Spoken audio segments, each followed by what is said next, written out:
अरे वाह, ये देखो हमारे पास क्या है। वाह, ये तो बहुत चमकदार है। मैं इसे तुम्हारी कलाई में पहनाती हूँ। नहीं, मुझे नहीं पहनना, मुझे सोई वो शहजादी से मिलना है। वो इस वक्त मसरूफ है बेटा। मैं जा रही हूँ, मैं अदनान बाबा के बारे में उनसे पूछ लूंगी। ठीक है, हम बाद में चलेंगे। ऐसा करते हैं, क्यों ना अभी मैं और तुम खेलें मिलकर। मैं उनके पास जा रही हूँ, ठीक है? अरे बेटा, रुक जाओ, रुक जाओ ईशा। ईशा आराम से, दौड़ो मत ईशा।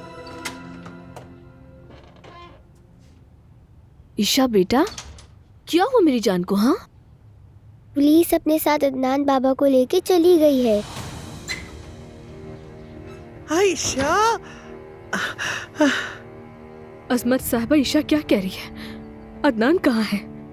तुम्हें याद है ना वो जगह जहाँ तुम उसे ले गई थी और अदनान नाराज हो गया था? उस आदमी ने मुकदमा दर्ज करवा दिया है अदनान पर। खुश हो गई? ये कैसे हो गया? ये कभी खत्म ही नहीं होता। एक मसला खत्म होता है तो दूसरा न जाने कहां से आ जाता है। सोई वो शहजादी, क्या वो वापस नहीं आएंगे? वो आ जाएंगे बेटा, परेशान नहीं होना, मैं खुद लेकर आऊंगी उन्हें, ठीक है? तुम कहाँ जा रही हो? उसकी बीवी उसके साथ है। अगर तुम गई तो तुम्हारी यहाँ कोई जगह नहीं रहेगी।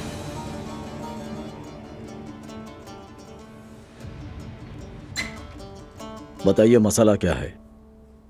ऑफिसर, वो आदमी अभी तक मेरी बेटी की परवरिश कर रहा था। वो बाप बनने के लायक नहीं है क्योंकि वो शराबी है। आप बच्ची को अपने पास रखना चाहते हैं? असल में अगर आप इजाजत दें तो मैं तफसील से बताता हूँ ऑफिसर।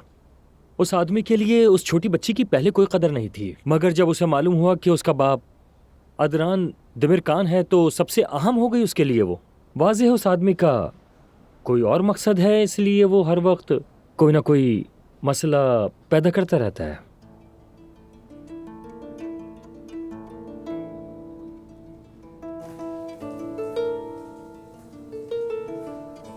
मैं जरा अंदर देख कर आता हूँ। हाँ ठीक है, जाके देख के आए आप।